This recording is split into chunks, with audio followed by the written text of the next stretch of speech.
আসসালামু আলাইকুম প্রিয় দর্শক, অন্য মঞ্চের আলাপচারিতায় আপনাদের সকলকে। নিরাপত্তা কৌশলের মিত্র হওয়ার কথা মার্কিন যুক্তরাষ্ট্রের যে নিরাপত্তা কৌশল, ভারত কি সেই অবস্থান থেকে সরে আসছে? ভারত বাংলাদেশকে কিছুতেই মিত্র দেশ বলে মনে করতে পারছে না। বাংলাদেশকে ভারত তার একটা তৃতীয় ফ্রন্ট বলে মনে করছে কিনা, মানে পাকিস্তান এবং চীনের পর বাংলাদেশ ক্রমেই ভারতের জন্য তৃতীয় শত্রু দেশে পরিণত হচ্ছে কিনা, একটা প্রতিপক্ষ রাষ্ট্রে পরিণত হচ্ছে কিনা, থার্ড ফ্রন্ট হিসেবে বাংলাদেশ ভারত সীমান্তকে চিহ্নিত করবে কিনা ভারতের সেনাবাহিনী। ভারতের সেনাপ্রধানকে এই প্রশ্ন করা হয়েছিল জানুয়ারি মাসে। ভারতের সাংবাদিকরা এই প্রশ্ন করলে তখন ভারতের সেনাপ্রধান জেনারেল উপেন্দ্র দ্বিবেদী বলেছিলেন যে এমন কোনো বিষয় নাই, ভারত বাংলাদেশ সম্পর্কটা কিছুটা খারাপ যাচ্ছে বটে, কিন্তু বাংলাদেশের সেনাবাহিনী এবং ভারতের সেনাবাহিনীর মধ্যে সম্পর্কটা সব সময় সচল আছে। তিনি মনে করিয়েছিলেন যে 5ই আগস্টের দিনেও ভারতের সেনাবাহিনীর সঙ্গে বাংলাদেশের সেনাবাহিনীর যোগাযোগ হয়েছে, ব্যক্তিগতভাবে কোনো পক্ষ থেকে কোনো বৈরী অবস্থা দেখা যায়নি। কিন্তু যখন সাংবাদিকেরা প্রশ্ন করেছিলেন যে তাহলে কেন বাংলাদেশ আর ভারতের মধ্যকার সামরিক মহড়াগুলো স্থগিত আছে, তখন কিন্তু উপেন্দ্র দ্বিবেদী বলেছিলেন যে যেই রাজনৈতিক পরিস্থিতির পরিবর্তনের পর দুদেশের সম্পর্কের অবস্থাটা যেমন দাঁড়িয়েছে তাতে আপাতত এই সামরিক মহড়া বন্ধ আছে দুদেশের মধ্যে, সম্পর্ক আবার উন্নতি হলে সামরিক মহড়া আবারও চালু করা হবে।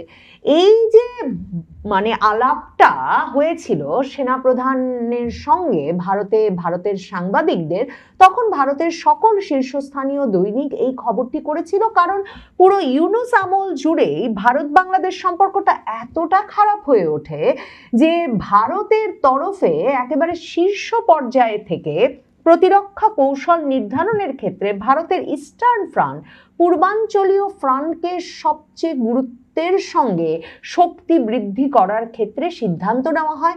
বলা হয় পূর্বাঞ্চলীয় ফ্রন্টে সবচেয়ে বেশি শক্তি বৃদ্ধি করতে হবে। ভারত বাংলাদেশ সীমান্তে গত 1 বছরে ভারত তিনটি ঘাঁটি নির্মাণ করেছে এবং সেগুলো এত দ্রুততার সঙ্গে নির্মিত হয়েছে যে রীতিমতো ভারতের পূর্বাঞ্চলীয় ফ্রন্টের যিনি প্রধান জেনারেল তিওয়ারি, তিনি সেটা উদ্বোধন করতে গিয়ে এক্স হ্যান্ডেলে লিখেছেন যে এত দ্রুততার সঙ্গে এমন সক্ষমতায় ঘাঁটি নির্মাণের জন্য তিনি তার সহকর্মীদের ধন্যবাদ দেন। এই সবগুলো সূত্র কিন্তু ভারতের সাংবাদিক, সংবাদ মাধ্যমও অত্যন্ত গুরুত্বের সঙ্গে মেলাচ্ছিলেন, এ কারণে যে এতে স্পষ্ট হচ্ছিল ভারত বাংলাদেশ সীমান্তটাকে যেমন অনুপ্রবেশ ঠেকানোর একটা সীমান্ত বলে এতদিন ভারত বিবেচনা করে এসেছে, যেটার মধ্যে দুদেশের মধ্যে যুদ্ধের কোনো সম্ভাবনা নয়, এরকম একটা সীমান্ত বলে বিবেচনা করে এসেছে।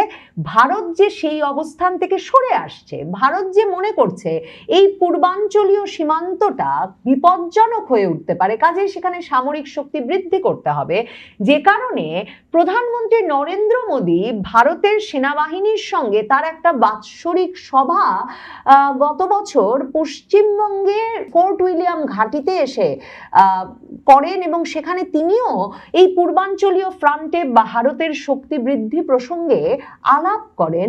কাজে এটা বুঝতে বাকি থাকছিল না যে ভারত এই সীমান্তটাকে আর শান্তিপূর্ণ সীমান্ত বলে মনে করে না। তবে ভারতের সেনাপ্রধান জানুয়ারি মাসেও বলেছিলেন যে তারা অপেক্ষা করছেন, একটা নির্বাচিত সরকার আসছে বাংলাদেশে খুব শিগগিরই, অন্তর্বর্তীকালীন সরকার মাত্র কয়েক মাসের জন্য থাকে, এসব অনির্বাচিত সরকারের সময় পরিস্থিতি কোন দিকে যায় সেগুলো যেহেতু একটা ক্ষণস্থায়ী ব্যাপার, স্বল্পস্থায়ী ব্যাপার, কাজে এর মাধ্যমে দীর্ঘমেয়াদী সম্পর্ক বা প্রতিরক্ষা কৌশল কোনো দেশই নির্ধারণ করে না। কাজেই ভারত অপেক্ষা করছে একটা দীর্ঘমেয়াদী কৌশল নির্ধারণে এবং আবারও সম্পর্ক পুনরুজ্জীবনে যখন নির্বাচিত সরকার আসবে। মানে ভারতের সেনাপ্রধান যেটা বলেছেন যে আবারও পরিস্থিতির উন্নতি হবে, সামরিক মহড়াও শুরু হবে। অথচ এখন তারেক রহমান সরকার গঠিত হওয়ার 2 মাসের বেশি সময় পার হওয়ার পর ভারতের তরফে এখন একটা প্রথমবারের মতো ভারত মহাসাগরীয় অঞ্চলের অনেকগুলো দেশকে নিয়ে দক্ষিণ এশিয়া এবং দক্ষিণ পূর্ব এশিয়ায় তারা যাদেরকে তাদের সামরিক প্রতিরক্ষা কৌশলের গুরুত্বপূর্ণ অংশীদার মনে করে সেসব দেশকে নিয়ে ভারত একটা বহুপাক্ষিক মহড়া আয়োজন করছে 11টি দেশকে নিয়ে। অথচ 11টি দেশকে নিয়ে আয়োজিত সেই ভারতের সামরিক মহড়ার আয়োজনের তালিকায় বাংলাদেশ নাই। এটা এখন পর্যবেক্ষকরা প্রশ্ন তুলছেন। বাংলাদেশের মানবজমিন পত্রিকায় এই সংবাদটি করেছে যে এটা কি কোনো বিশেষ ইঙ্গিত দিচ্ছে? প্রথমবারের মতো দক্ষিণ ও দক্ষিণ পূর্ব এশিয়ার এই 11টি দেশ নিয়ে যে বহুপাক্ষিক সামরিক মহড়া করতে যাচ্ছে ভারত, 13 দিনের এই মহড়া তত্ত্বাবধান করবে ভারতের সেনাবাহিনী। প্রগতি নামের এই মহড়াটি 18 মে থেকে শুরু হয়ে শেষ হবে 31 মে। এশিয়ার 11টি দেশ এই মহড়ায় আমন্ত্রণ পেলেও তালিকায় বাংলাদেশের নাম নেই। কাজেই প্রতিবেশী ঢাকাকে বাদ দিয়ে অন্যান্য দেশ নিয়ে নয়াদিল্লির আঞ্চলিক সামরিক তৎপরতা একটা নিরাপত্তা উদ্বেগের সৃষ্টি করে কিনা বাংলাদেশের জন্য, সেটা এখন একটা গুরুত্বপূর্ণ প্রশ্ন হয়ে দেখা দিয়েছে। টাইমস অফ ইন্ডিয়া বলছে যে আঞ্চলিক প্রতিরক্ষা কূটনীতিতে একটা নতুন মাত্রা যোগ করতে ভারত এই প্রথম একটা বহুপাক্ষিক সামরিক মহড়া আয়োজন করতে যাচ্ছে। কারণ মনে রাখতে হবে, মার্কিন যুক্তরাষ্ট্রের যে বৈশ্বিক নিরাপত্তা কৌশল তার অংশ হিসেবে ইন্দো প্রশান্ত মহাসাগরীয় অঞ্চলে, ইন্দো প্যাসিফিক এই অঞ্চলে ভারতকে মার্কিন যুক্তরাষ্ট্র তাদের ঘনিষ্ঠতম নিরাপত্তা মিত্র বলে মনে করে এবং নিরাপত্তা খাতে ভারতকে তারা মনে করে যে এই পুরো অঞ্চলে পুরো নিরাপত্তা কৌশল নির্ধারণ করবে ভারত এবং মার্কিন যুক্তরাষ্ট্র তাকেই সবচেয়ে নির্ভরযোগ্য ঘনিষ্ঠতম মিত্র হিসেবে চিহ্নিত করেছে। কাজে এই অঞ্চলে মানে বিশেষ করে এই সময়টায় যখন বিশ্বে নানা রকম পালাবদল ঘটছে, নানা রকম মেরুকরণের ঘটনা ঘটছে, ভারত একদিকে গুরুত্বপূর্ণ হয়ে উঠছে, ভারত, রাশিয়া, ইরান, চীন তারা একটা অক্ষ তৈরি করছে কিনা, নিজেদের ভেতরে একটা অ্যাক্সিস তৈরি করছে কিনা সেটা নিয়ে প্রশ্ন উঠছে, সেটা নিয়ে নানা রকম আলোচনা হচ্ছে। মার্কিন যুক্তরাষ্ট্রের সঙ্গে ভারতের সম্পর্কটা কেমন থাকে সেটা অনেক ক্ষেত্রেই এই পুরো অঞ্চলকে কতটা স্থিতিশীলতা দেওয়া যাবে, নিরাপত্তা দেওয়া যাবে সেসব ক্ষেত্রে গুরুত্বপূর্ণ হয়ে উঠবে। সেসব আলোচনা আছে বিশ্বের নিরাপত্তা আলোচনার মধ্যে। তখন ভারত 11টি দেশকে তার নিরাপত্তা কৌশলের অংশীদার হিসেবে চিহ্নিত করে এই মহড়াটা করছে, কিন্তু বাংলাদেশ, যাকে কদিন আগে বাংলাদেশে মার্কিন যুক্তরাষ্ট্রের মধ্য দক্ষিণ এশিয়া বিষয়ক সহকারী পররাষ্ট্রমন্ত্রী পল কাপুর তিনি যখন সফর করে গেলেন তখনও বলে গেছেন যে এই অঞ্চলের নিরাপত্তা নির্ধারণে ভারতের ক্ষমতা অর্জনকে তারা গুরুত্বপূর্ণ বলে মনে করেন। সেই সময় ভারত যে বাংলাদেশকে এক রকমের তাদের নিরাপত্তা কৌশলের অংশীদার নয় বলে চিহ্নিত করলো এই মহড়া থেকে বাদ দেওয়ার মাধ্যমে, সেটা নিশ্চিতভাবেই বাংলাদেশ ভারতের সম্পর্কটা যে তারেক রহমান সরকার আসার পরেও কিছুতেই বিশ্বাস আস্থার সম্পর্ক হয়ে ওঠে নাই, বাংলাদেশের সেনাবাহিনী এবং ভারতের সেনাবাহিনীর মধ্যে সম্পর্কটা যে এখনো এমনই বৈরী যে সীমান্তে শক্তি বৃদ্ধি ভারতের সামরিক কৌশল বটে, সেটা এর মাধ্যমে এক রকমের পরিষ্কারভাবে নিশ্চিত হওয়া গিয়েছে। টাইমস অফ ইন্ডিয়া বলছে যে ভারতের সেনাবাহিনীর অতিরিক্ত জনসংযোগ পরিদপ্তর জানিয়েছে যে মেঘালয়ের উমরহিতে অবস্থিত ভারতীয় সেনাবাহিনীর আন্তর্জাতিক সামরিক প্রশিক্ষণ কেন্দ্রে মহড়াটি হবে। এই অংশগ্রহণকারী দেশগুলোর মধ্যে প্রতিরক্ষা সহযোগিতা জোরদার, যৌথ অপারেশন সক্ষমতা বৃদ্ধি এবং পারস্পরিক আস্থা নির্মাণই এই মহড়ার লক্ষ্য। এতে অংশ নেবে Laos, Myanmar, Sicily, Sri Lanka, Philippine, Nepal, মালদ্বীপ, মালয়েশিয়া, ভিয়েতনাম, কম্বোডিয়া এবং ভুটান। মানে এই যে একটা জোটের মতো হলো যারা মিলে কিনা নিরাপত্তা প্রতিরক্ষা সহযোগিতা জোরদার করবে। এবং মনে রাখতে হবে ভারতীয় সেনাবাহিনী এই প্রথম এরকম একটা বহুপাক্ষিক মহড়ার আয়োজন করছে। সেটাও খুব গুরুত্বপূর্ণ বর্তমান পৃথিবীর দিকে তাকালে, যে কে কার মিত্র, কে কাকে প্রতিরক্ষা সহযোগিতা দেয়, কে কার নিরাপত্তা নিশ্চিত করে, সেটা অন্য অনেক সময়ের চেয়ে এই ট্রাম্প শাসনামলে অনেক বেশি গুরুত্বপূর্ণ হয়ে উঠেছে, যখন বিশ্বে মানে একের পর এক যুদ্ধে কে কার মিত্র, কে কাকে রক্ষা করছে, এই বিষয়টা সবচেয়ে গুরুত্বপূর্ণ ভূমিকা রাখা শুরু করেছে।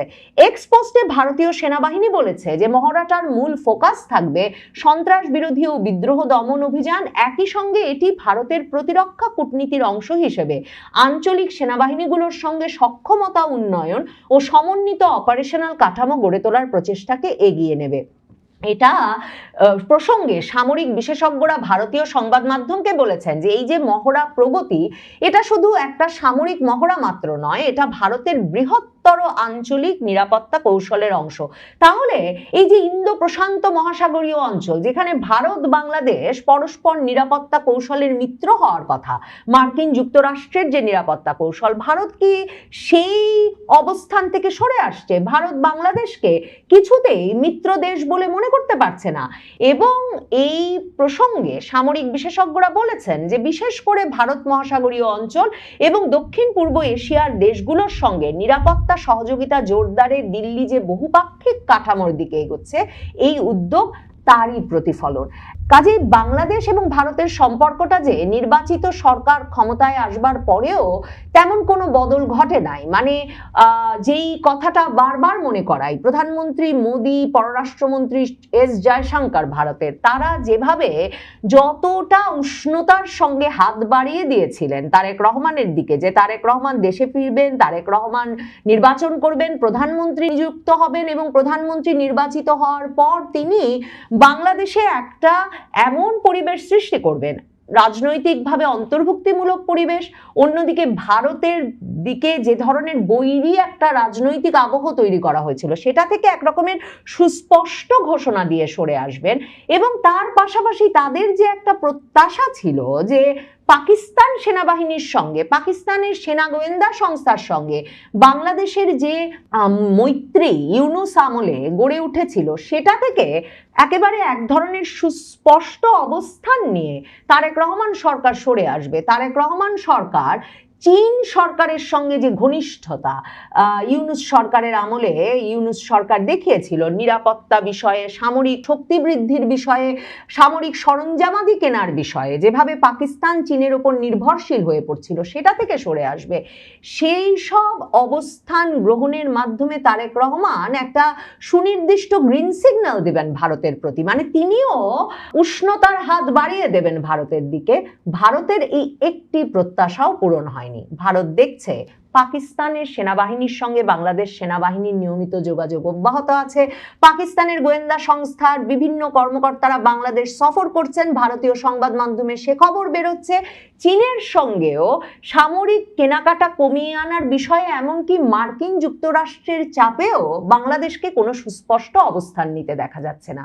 এ অবস্থায় ভারতের সেনাবাহিনী বাংলাদেশকে মিত্র দেশ ভাবতে পারছে না, কিন্তু সীমান্ত যে দেশটির সঙ্গে এত 4000 কিলোমিটারের বেশি শুধু স্থল সীমান্ত, সে দেশে সেনাবাহিনীর শক্তি বৃদ্ধি বাংলাদেশের নিরাপত্তা ভবিষ্যতের জন্য কতটা মঙ্গলজনক হচ্ছে, সেটাও একটা প্রশ্ন বটে।